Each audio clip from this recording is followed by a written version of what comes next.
Swaraj news కి స్వాగతం. ముందుగా ముఖ్యాంశాలు.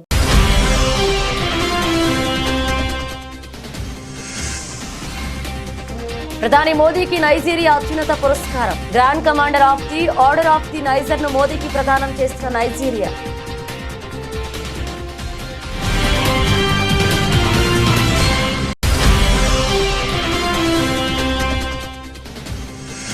జాతీయ మానవ హక్కుల కమిషన్ చైర్పర్సన్ విజయ్ భారతిని కలిసిన లగచర్ల బాధితులు. పోలీసులు ప్రభుత్వం తమపై దాడులు చేస్తున్నాయని ఫిర్యాదు.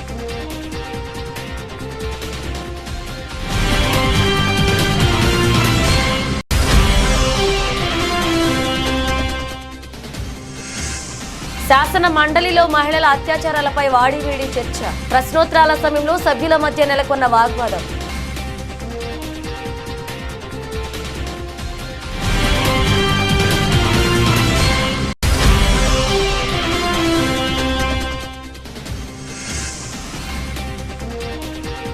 ఫార్మా కంపెనీపై ఎందుకంత ప్రేమ? సీఎం రేవంత్ రెడ్డిపై మండిపడ్డ డీకే అరుణ.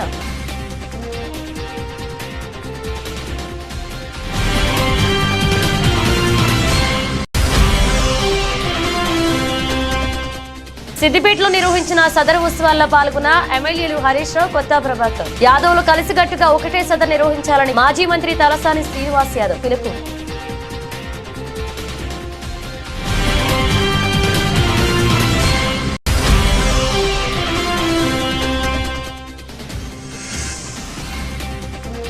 ఛాంపియన్స్ ట్రోఫీ వేదికలపై కపిల్ దేవ్ ఆసక్తికర వ్యాఖ్యలు. ఇలాంటి విషయాల్లో ప్రభుత్వాల నిర్ణయమే ముఖ్యమని వ్యాఖ్య.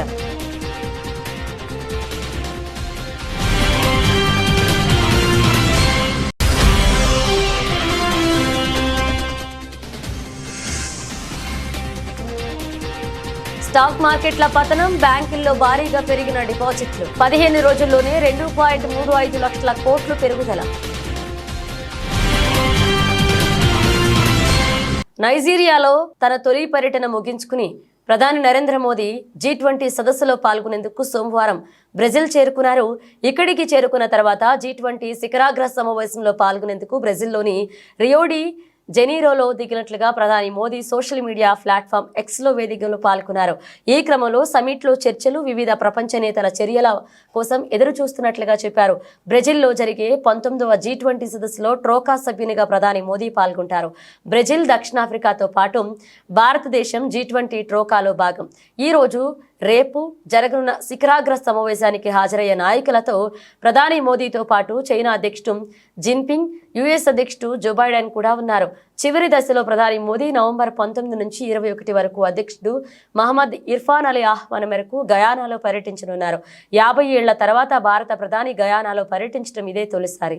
संबंधों को मजबूत करने में आपकी निजी प्रतिबद्धता, इसके लिए मैं आपका अभिनंदन करता हूं। मुझे खुशी है कि पिछले वर्ष भारत की अध्यक्षता में नाइजीरिया की पहली बार G20 समिट में गेस्ट कंट्री के रूप में जुड़ा और ये सौभाग्य हमको मिला और हमने मिलकर अफ्रीकन यूनियन को G20 की स्थायी सदस्यता दी। ये मेरे हिसाब से बड़ा ऐतिहासिक काम हुआ है। यह भी खुशी है कि नाइजीरिया को ब्रिक्स में पार्टनर कंट्री का दर्जा दिया गया है। मैं भारत की तरफ से इस महत्वपूर्ण उपलब्धि के लिए भी नाइजीरिया को बहुत बहुत बधाई देता हूँ। यह आपके नेतृत्व में नाइजीरिया की विश्व पटल पर अहम भूमिका का परिचायक है। एक्सेलेंसी, नाइजीरिया के साथ अपनी स्ट्रेटेजिक पार्टनरशिप को हम उच्च प्राथमिकता देते हैं।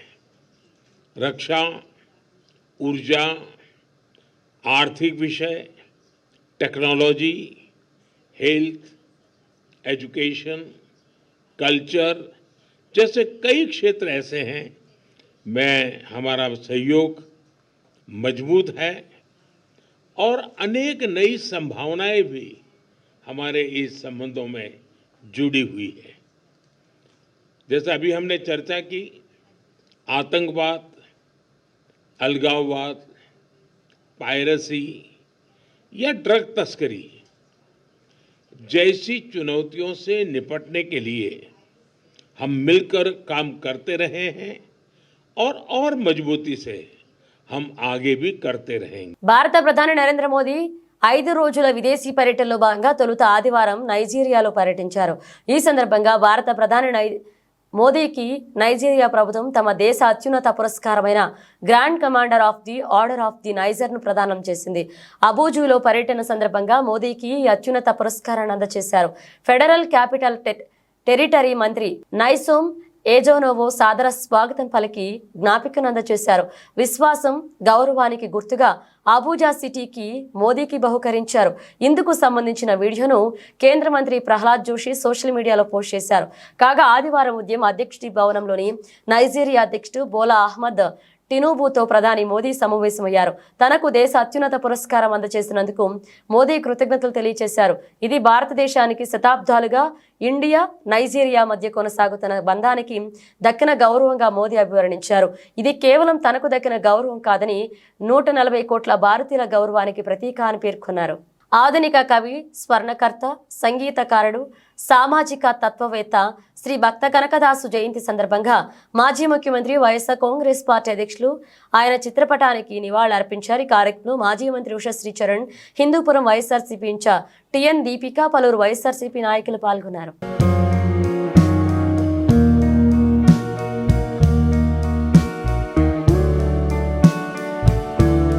కొడంగల్ నియోజకవర్గంలోని లగచర్లలో ఫార్మా కంపెనీకి స్థలం ఇవ్వని గ్రామస్తులపై దాడి ఘటనను బీజేపీ ఎంపీ డీకే అరుణ తీవ్రంగా ఖండించారు. ఫార్మా కంపెనీలపై ముఖ్యమంత్రికి ఎందుకంత ప్రేమ అని ప్రశ్నించారు. సంగారెడ్డి సెంట్రల్ జైల్లో రిమాండ్లో ఉన్న 16 మంది లగచర్ల బాధితులతో బీజేపీ ఎంపీలు డీకే అరుణ, ఈటెల రాజేందర్ ములాఖాత్ అయ్యారు. అనంతరం డీకే అరుణ మాట్లాడుతూ ఓటేసి గెలిపించిన జనాల కంటే మీకు ఫార్మా కంపెనీ ముఖ్యమా అని నిలదీశారు. సీఎం సోదరుడు అక్కడికి వెళ్లవచ్చు కానీ నన్ను అక్కడికి వెళ్లకుండా ఎందుకు అడ్డుకుంటున్నారని డీకే అరుణ ప్రశ్నించారు. రైతులతో దౌర్జన్యంగా బెదిరించి సంతకాలు పెట్టించుకుంటున్నారని తెలిపారు. మీరు సీఎం అయితే మా నియోజకవర్గం బాగుంటుందని అనుకుంటే మీరు జనాలపై కక్ష కట్టారన్నారు. సీఎంకు ఫార్మా కంపెనీలపై అంత ప్రేమ ఎందుకని నిలదీశారు. ఓటేసి గెలిపించిన జనాల కంటే మీకు ఫార్మా కంపెనీ ముఖ్యమా అని సీఎం రేవంత్ రెడ్డి నిలదీశారు. పేదవాళ్లకు ఇప్పటికి కూడా భూమిని నమ్ముకొని బతికే రైతుల భూముల్ని అక్కడ 10 లక్షల రూపాయలకు మాత్రమే ఇస్తామని, 40-50 లక్షల రూపాయలు ఉన్నప్పటికీ కూడా 10 లక్షల రూపాయలు ఇస్తామని చెప్పడమే కాకుండా వాళ్ళు అన్న మాట ఏంటంటే మాకు 10 లక్షలు కాదు, 40 లక్షలు కాదు, తల్లిని పిల్లను వేరు చేస్తే ఎంత పాపం తగ్గుతుందో రైతుల్ని భూమి నుంచి వేరు చేస్తే అంతే పాపం తగ్గుతుంది. రేవంత్ రెడ్డి గారు, నీకు ఓట్లు వేసి గెలిపిస్తే మా వెనుకబడ్డ ఈ కొడంగల్ నియోజకవర్గంలో ప్రజలకు లాభం జరుగుతుందని చెప్పి ఆశించడం కానీ కొండ నాలుకకు మంది ఎత్తే ఉన్న నాలుక పోయినట్టుగా మా భూములు గిట్లా గుంజుకుంటామని చెప్పి ఆశించలేదు రేవంత్ రెడ్డి గారు అని చెప్పి వాళ్ళు ఎన్నిసార్లు ప్రభుత్వ అధికారులు గ్రామాలకు వెళ్ళినప్పటికి కూడా మేము ససేమిరా భూములు ఇవ్వమని చెప్పిండ్రు. ఇన్నిసార్లు చెప్తున్నప్పుడు వాళ్ళు పాదయాత్రలు చేసిండ్రు, దొరికిన లీడర్ కల్లా దరఖాస్తు ఇచ్చి దండం పెట్టిండ్రు, అధికారుల చుట్టూ తిరిగిండ్రు. ఇంత ప్రశాంతమైన ఉద్యమం ఇట్లే కొనసాగితే రేపు ఆ నియోజకవర్గంలో రాజకీయంగా నాకు పుట్టగతులు ఉండవనేటువంటి భావించి, నేను తలపెట్టిన ప్రాజెక్టు కనుక అమలు కాకపోతే నా పరువు పోతుందని చెప్పి భావించి వాళ్ళే స్వయంగా ఒక స్కెచ్ చేసుకొని ఈ ప్రజాస్వామికమైనటువంటి ఉద్యమాన్ని హింసకు తీసుకుపోవాలని చెప్పి వాళ్ళే కుట్రపూరితంగా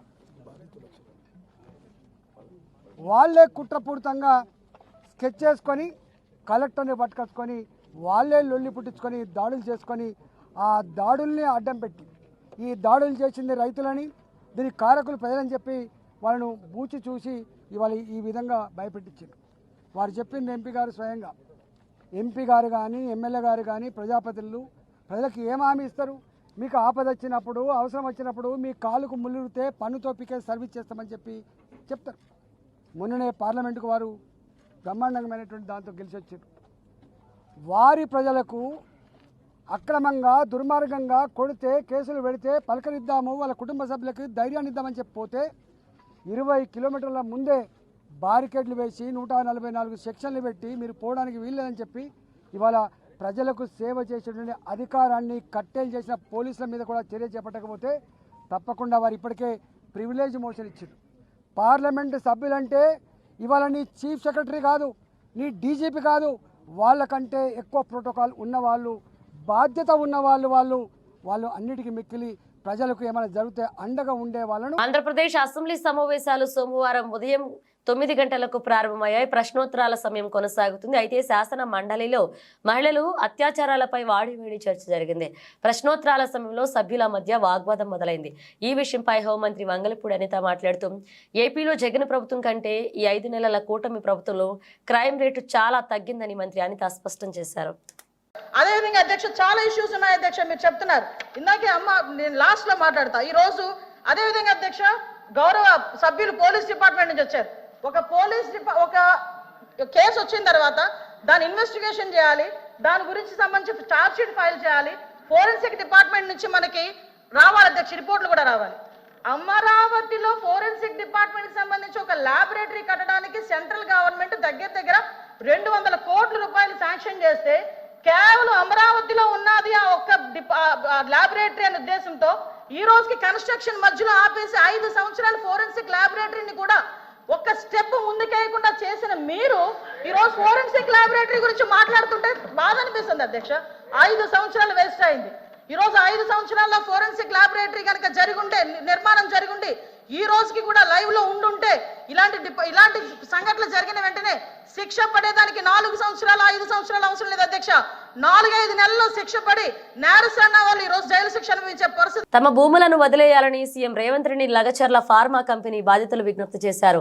ఉన్న భూమి మొత్తం తీసుకుంటా అంటే ఎలా బతకాలని ప్రశ్నించారు. ఇంట్లో ఉండాలంటేనే భయం వేస్తుందని, పోలీసులు ఎప్పుడు వచ్చి ఏం చేస్తారోనని బైక్కుబిక్కుమంటూ బతుకుతున్నామని ఆవేదన వ్యక్తం చేశారు. లగచర్లలో అర్ధరాత్రి సమయంలో పోలీసులు సృష్టించిన అరాచకంపై బాధితులు ఢిల్లీలోని జాతీయ మానవ హక్కుల కమిషన్ కు ఫిర్యాదు చేశారు. అనంతరం మీడియాతో మాట్లాడారు. తమ భూములు ఇచ్చేది లేదు అంటూ గత 9 నెలలుగా చాలా ధర్నాలు చేస్తున్నామని లగచర్ల బాధితులు తెలిపారు. తాము ధర్నాలు చేసినప్పుడు సీఎం సోదరుడు తిరుపతి రెడ్డి, కలెక్టర్ సహా ఏ అధికారి రాలేదు, కానీ మొన్న మాత్రం కలెక్టర్ సాధారణ దుస్తుల్లో పోలీస్ సెక్యూరిటీ లేకుండా వచ్చారని పేర్కొన్నారు. దీంతో కొంతమంది పిల్లలు తెలియకుండా దాడి చేశారని చెప్పారు. ఆ దాడిని సాకుగా చూపి అర్ధరాత్రి 500 మంది పోలీసులు వచ్చి కరెంట్ బంద్ చేసి తమపై దౌర్జన్యం చేశారని ఆవేదన వ్యక్తం చేశారు. కూతిక పీసీకి కళ్లకు బట్టలు కట్టి ఇష్టానుసారం బూతులు తిడుతూ కొట్టారని కన్నీళ్లు పెట్టుకున్నారు. మన వాళ్ళందరినీ అరెస్ట్ చేశారని, మిగిలిన మగవాళ్లు ఊరు వదిలి వెళ్లి పారిపోయారని తెలిపారు. తమ భూములు ఎట్టి పరిస్థితుల్లో ఇవ్వమని లగచర్ల బాధితులు స్పష్టం చేశారు. తమ భూములను వదిలేయాలని, తమ వారిని వదిలేయాలని కోరారు.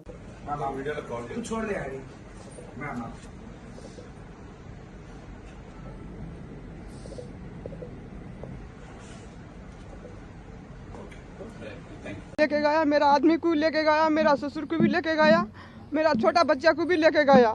अभी है एक लड़का को भी पकड़ने को जो कोशिश कर रहा है, अभी वो उसको कर रहा है तो भी वो ढूंढ रहा है, अभी उसको पूरा मार डालेगा करके बोल रहा है। हम लोग को बहुत तकलीफ है, ये हमारा जमीन के लिए हम लोग झगड़ा किया था, लेकिन ऐसा करता है करके हम लोग, ये रेवंत रेड्डी ऐसा करता है करके हम लोग नहीं सोचा था, ये ऐसा है करके भी नहीं सोचा था। वो केसीआर था जब भी हम लोग अच्छा से बस रहा था, हम लोग अच्छा से जी रहा था, लेकिन अभी से ये 9 महीना से हम लोग को तकलीफ है ना, बहुत तकलीफ है हम लोग को। इतना तकलीफ नहीं है, ये खेती करने को नहीं जा रहा है, ये खेती में नहीं करने को दे रहा है। ये अभी कितना 8 दिन से हमारा आदमी लोग भी किधर है करके हम लोग देखने को नहीं गया, बच्चा लोग भी किधर है करके देखने को नहीं गया हम लोग। अभी से इतना, मेरा 2 बच्चा है, एक लड़की है, मेरा लड़की रो रहा है, बोलेगा तो हम लोग को बहुत दुख आ रहा है। हम लोग को मेरा बच्चा लोग इतना ही कर रहा है ना, मम्मी मेरे को जमीन मांगता है, मेरा बच्चा लोग हमारा घर में आने का, हम लोग किसका चोरी नहीं करने गया। 6 एकड़ है, 6 एकड़। क्या खेती करते हैं उसमें? चावल बिकता है, जेवारी बिकता है, और तूर बिकता है, सब बिकता है। नहीं आने देना है हम लोग को, हमारा जान जाएगा तो जाएगा, लेकिन हम लोग फार्मा कंपनी को जमीन नहीं देगा। हम लोग बहुत मिलने को कोशिश किया है, लेकिन हम लोग को मिलने नहीं, उधर गया तो भी हम लोग को मिलने नहीं दिया, उधर से धक्का मार के हम लोग को भगाया। हम लोग को, हमारा बच्चा लोग हम लोग को, हम अच्छा रहेगा तो हम लोग भी अच्छा रहेगा। उनके लिए पैदा किया था कि हम लोग को, उनको मारने के लिए पैदा किया था कि हम लोग, वो पुलिस वाले को रात को छोड़ता है और मारता है और हमारा जमीन भी खोजता है क्या। చంద్రబాబు ప్రభుత్వంలో తలసరి ఆదాయంలో ఏపీ 18వ స్థానంలో ఉందని మాజీ ఆర్థిక మంత్రి బుగ్గన రాజేంద్రనాథ్ రెడ్డి అన్నారు. ఈ విషయమై ఆయన మీడియాతో మాట్లాడుతూ వైఎస్ఆర్ కాంగ్రెస్ హయాంలో రాష్ట్రం 15వ స్థానంలో ఉందని తెలిపారు. టీడీపీ కూటమి నేతలు ఎంతో నిర్లక్ష్యంగా అబద్ధాలు మాట్లాడుతున్నారని మండిపడ్డారు. నిమ్మల రామానాయుడు కొత్త అకౌంటింగ్ సిస్టమ్ చెప్తున్నారని విమర్శించారు. 2018-19 అండి, ఇది ఎక్కడి నుంచి వచ్చింది? Ministry of statistics and programme implementation, government of India, మాస్పీ ప్రకారము 2018-19లో ఆంధ్రప్రదేశ్ రాష్ట్రంలో పర్ క్యాపిటల్ ఇన్కమ్ ఒక్కొక్క వ్యక్తికి సంబంధించిన ఆదాయం ఏదైతే ఉందో 1,54,031 రూపాయలు ఆంధ్ర రాష్ట్రానికి 18వ స్థానంలో ఉన్నామండి. 18వ స్థానంలో 2022-23కి వచ్చేటప్పటికి 1,54,031 రూపాయలు కాస్త మాకు పరిపాలన రాదు కదండి, మీకే కదా పరిపాలన వచ్చేది. 2,19,881 రూపాయలకు పెరిగి మనం 15వ స్థానానికి పెరిగినాం.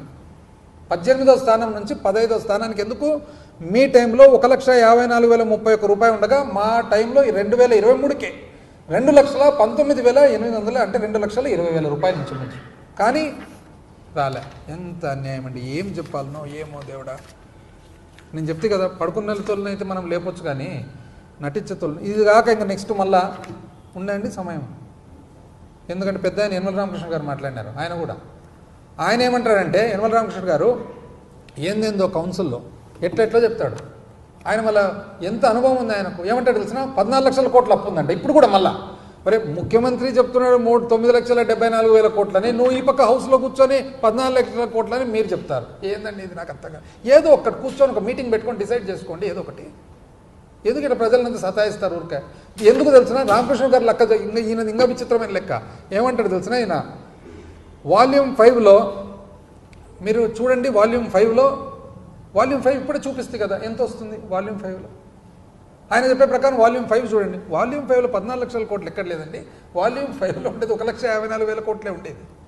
రాష్ట్రంలో హైడ్రా కూల్చివేతలు మళ్లీ కొనసాగుతున్నాయి. సంగారెడ్డి జిల్లాలో సోమవారం ఉదయం మరిన్ని కూల్చివేతలను మొదలుపెట్టాయి.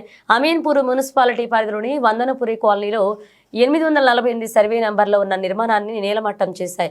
భారీ యంత్రాలతో రంగంలోకి దిగిన హైడ్రా అధికారులు అమీన్పూర్ పరిధిలోని పలు నిర్మాణాన్ని కూల్చివేశారు. ఈ క్రమంలో ఉద్రిక్త పరిస్థితులు తలెత్తకుండా ఉండేందుకు సమీపంలో పెద్ద ఎత్తున పోలీసులు మోహరించారు. కాగా రహదారిని కబ్జా చేసి నిర్మాణాలు చేపడుతున్నారని కాలనీ వాసులు ఇచ్చిన ఫిర్యాదు మేరకు చర్యలు తీసుకుంటున్నట్లుగా హైడ్రా అధికారులు చెబుతున్నారు.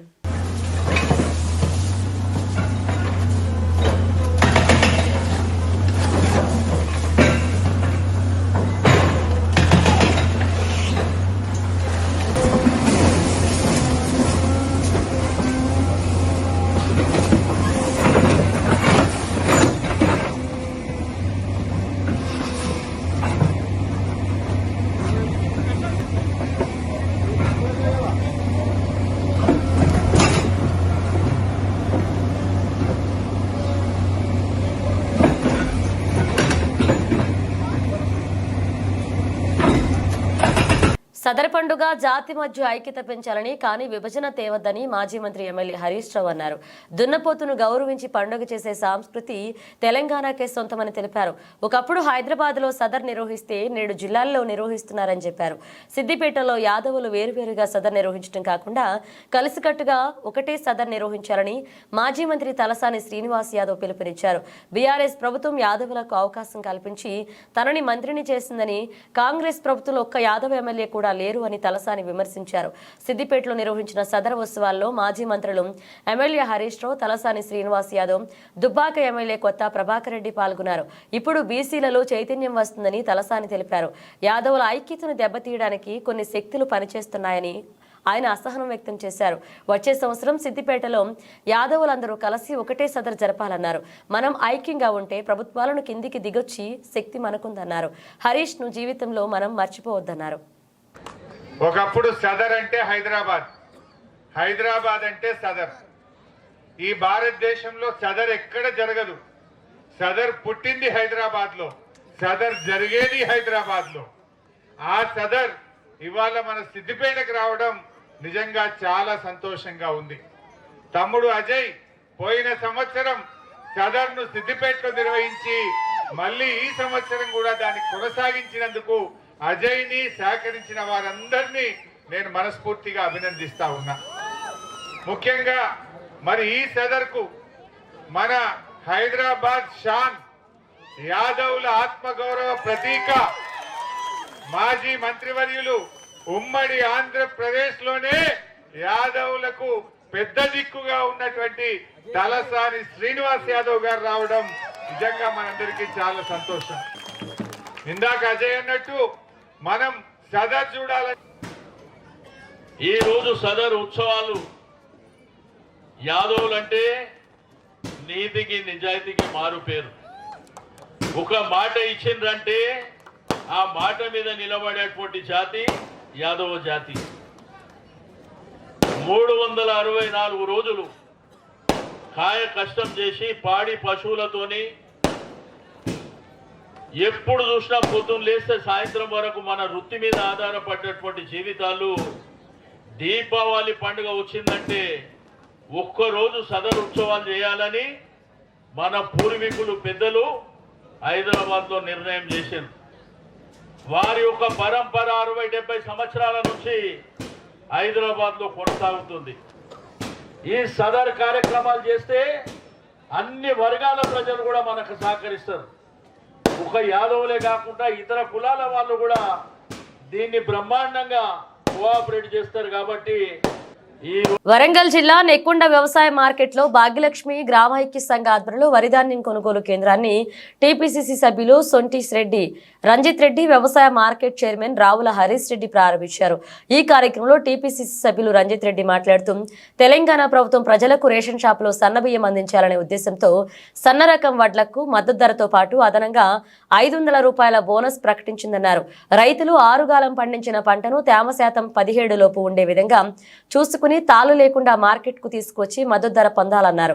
మార్కెట్ చైర్మన్ రావుల హరీష్ రెడ్డి మాట్లాడుతూ రైతులు వరి పొలం పూర్తిగా కోతకు వచ్చిన తర్వాతే తేమ తాలు లేకుండా చూసుకుని వడ్లను మార్కెట్ కు తీసుకువచ్చి మద్దతు ధర పొందాలని సూచించారు. ఈ కార్యక్రమంలో మార్కెట్ సెక్రటరీ, ఐకేపీ అధికారులు, మార్కెట్ డైరెక్టర్లు, రైతులు పలువురు పాల్గొన్నారు. తెలంగాణ రాష్ట్ర వ్యాప్తంగా తెలంగాణ రాష్ట్ర ప్రభుత్వం మరి సన్న వడ్లు కొనాలి, ప్రజలందరికీ కూడా మరి సన్న బియ్యం అందించాలని ఒక ఉద్దేశంతో రాష్ట్ర వ్యాప్తంగా కూడా ఈరోజు ధాన్యం కొనుగోలులో మరి సన్న వడ్లకు బోనస్ ఇస్తూ 500 రూపాయల బోనస్ ఇస్తూ మరీ ప్రోత్సహిస్తుంది. ముఖ్యంగా రైతులందరూ కూడా రాబోయే రోజుల్లో సన్న బియ్యానికి సన్న వడ్లకే ప్రాధాన్యత ఇచ్చి మరి దొడ్డు వడ్లు వేయకుండా సన్న వడ్లు వేసే విధంగా ప్రోత్సహించాలనేదే ముఖ్య ఉద్దేశం. అంతేకాకుండా ఈరోజు రైతులందరూ కూడా మరి హార్వెస్టర్లతో వెంటనే కోసి మరి కళ్ళాలకు తీసుకొస్తున్నారు. కొంచెం వాటిని ఆరబెట్టే విధంగా మంచి మ్యాచర్ వచ్చే విధంగా ఉంటే మరి సరైన రేట్ వస్తుంది. ఎందుకంటే 6 కాలం కష్టపడి కేవలం ఒకరోజు వెయిట్ చేయలేక మరి మార్కెట్ రావడం వల్ల రైతులు నష్టపోయే ప్రమాదం ఉంది. కాబట్టి రైతులందరూ కూడా పూర్తిగా ఎండే విధంగా మ్యాచర్ వచ్చే విధంగా మరి ధాన్యాన్ని తీసుకురావాలి. మనకు బోనస్ కూడా మొన్ననే చూసినాం, ఒక 48 అవర్స్ లోపే మరి బోనస్ కూడా రావడం జరుగుతుంది. కాబట్టి రైతులందరూ కూడా ఇది వినియోగించుకొని ఖచ్చితంగా రాబోయే రోజుల్లో తెలంగాణ రాష్ట్ర వ్యాప్తంగా కూడా మరి సన్న వడ్లకే మరి ప్రియారిటీ ఇచ్చి మరి ప్రజలందరూ కూడా సన్న బియ్యం అందే విధంగా కృషి చేయాలని ఈ సందర్భంగా తెలియజేస్తున్నారు. Thank you. భాగ్యలక్ష్మి ఐకేపీ ఆధ్వర్యంలో కొనుగోలు కేంద్రం ప్రారంభించినాము. నెక్కొండ మార్కెట్లో రైతులు మంచి ధాన్యాన్ని 15% లోపు తీసుకొని రావాలి, పొడి చేసి మంచిగా తాళు లేకుండా పట్టుకొని రావాలి. దానివల్ల రైతుకు బోనస్ 500 ఇస్తున్నాం. ఇప్పుడు మనం మద్దతు ధర తీసుకొని పొందవలసిందిగా కోరుతున్నాం రైతులందరినీ. బీహార్లోని పాట్నాలో జరిగిన పుష్ప 2 ట్రైలర్ లాంచ్ ఈవెంట్లో కొందరు ప్రేక్షకులు చెప్పులు విసరగా పోలీసులు లాఠీచార్జ్ చేశారు. అల్లు అర్జున్, రష్మిక జంటగా నటించిన పుష్ప 2 సినిమా ట్రైలర్ విడుదల కార్యక్రమం బీహార్ రాజధాని పాట్నాలో గాంధీ మైదాన్ స్టేడియంలో జరిగింది. దీనికి భారీ స్థాయిలో అభిమానులు తరలివచ్చారు. అయితే ట్రైలర్ విడుదలకు ముందు స్టేడియంలో ఓ పక్కన కాస్త గందరగోళం చెలరేగింది. పోలీసులు పరిస్థితిని చక్కదిద్దడానికి ప్రయత్నించారు. ఈ సమయంలో కొందరు పోలీసులపైకి చెప్పులు విసిరారు. కాసేపు ఓపిక పట్టిన పోలీసులు చివరికి ఆగ్రహంతో లాఠీచార్జ్ చేశారు. అయితే ఇది కేవలం పోలీసులకు స్టేడియంలోకి వచ్చిన అభిమానులకు మధ్య జరిగింది. పుష్ప 2 ట్రైలర్ లాంచ్ కు ఎలాంటి సంబంధం లేదు. దేశ రాజధాని ఢిల్లీలోని ప్రఖ్యాత కుతుబ్ మీనార్ ను లేడీ సూపర్ స్టార్ నయనతార తన కుటుంబంతో కలిసి సందర్శించారు. భర్త విఘ్నేష్ శివన్, 2 పిల్లలు ఉయిర్, రుద్రోనిల్, N7, ఉలగ్ దీవిక్ N7 తో కలిసి ఆదివారం ఈ ప్రఖ్యాత కట్టడాన్ని సందర్శించారు. ఈ సందర్భంగా అక్కడ స్థానికులు అభిమానులతో సెల్ఫీలు, ఫోటోలకు పోజులు ఇచ్చారు. ఇందుకు సంబంధించిన ఫోటోలు, వీడియోలు ప్రస్తుతం వైరల్ గా మారాయి.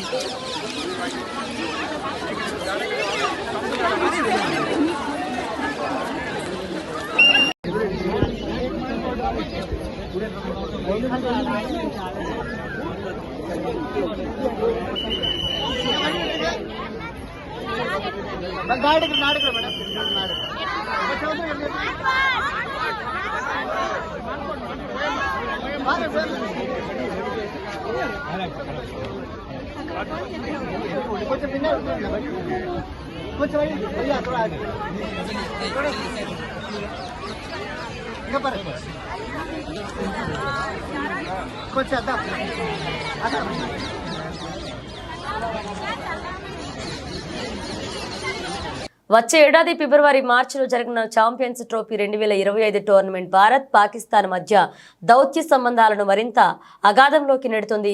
పాక్ వేదికగా జరిగే ఈ టోర్నీకి భద్రతా కారణాల రీత్యా టీమిండియాను పంపించబోమని బీసీసీఐ ఇప్పటికే స్పష్టం చేసింది. బీసీసీఐ వైఖరి నచ్చని పాకిస్తాన్ భారత్ను రెచ్చగొట్టేలాగా ట్రోఫీ టూర్ను పీఓకేలోని పాక్ ఆక్రమిత కాశ్మీర్ పలు వేదికల్లో నిర్వహించేందుకు షెడ్యూల్ను రూపొందించింది. దీనిపై బీసీసీఐ తీవ్ర అభ్యంతరం వ్యక్తం చేయడంతో ఈ షెడ్యూల్ను ఐసీసీ నిలుపుదల చేసింది.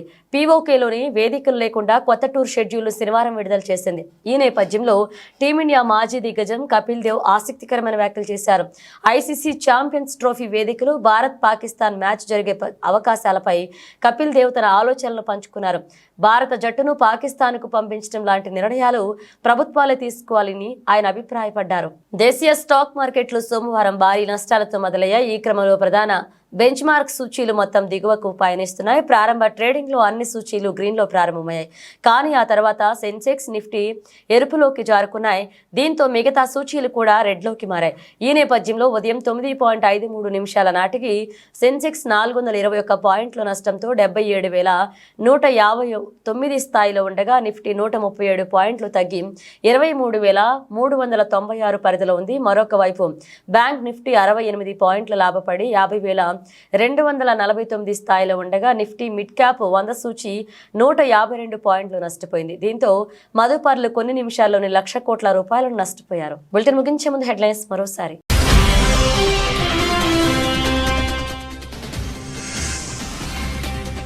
ప్రధాని మోదీకి నైజీరియా అత్యున్నత పురస్కారం. Grand commander of the order of the niger ను మోదీకి ప్రదానం చేస్తున్న నైజీరియా.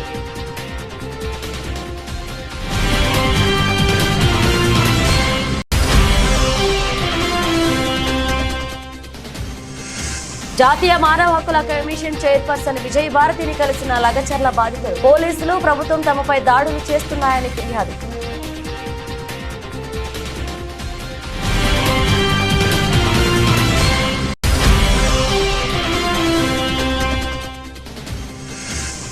శాసన మండలిలో మహిళల అత్యాచారాలపై వాడివేడి చర్చ.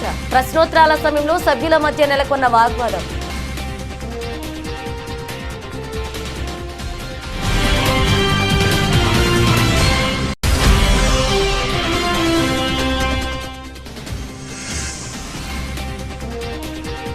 ఫార్మా కంపెనీపై ఎందుకంత ప్రేమ? సీఎం రేవంత్ రెడ్డిపై మండిపడ్డ డీకే అరుణ.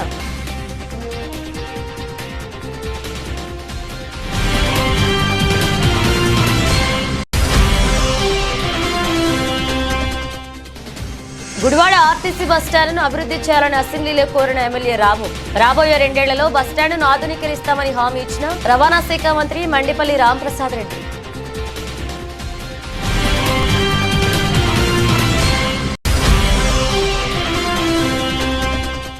సిద్దిపేటలో నిర్వహించిన సదరు ఉత్సవాల్లో పాల్గొన్న ఎమ్మెల్యేలు హరీష్ రావు, కొత్త ప్రభాకర్ యాదవ్లు కలిసికట్టుగా ఒకటే సదరు నిర్వహించాలని మాజీ మంత్రి తలసాని శ్రీనివాస్ యాదవ్ పిలుపు.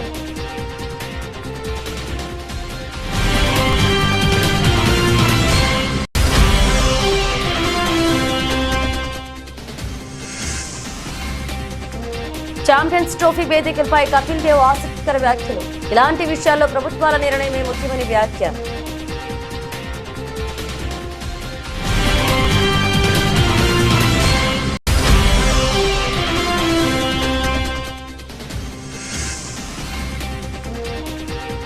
స్టాక్ మార్కెట్ల పతనం, బ్యాంకుల్లో భారీగా పెరిగిన డిపాజిట్లు. 15 రోజుల్లోనే 2.35 లక్షల కోట్లు పెరుగుదల. ఇవి బులెటిన్ అప్డేట్స్. మరిన్ని అప్డేట్స్ తో మళ్ళీ కలుద్దాం.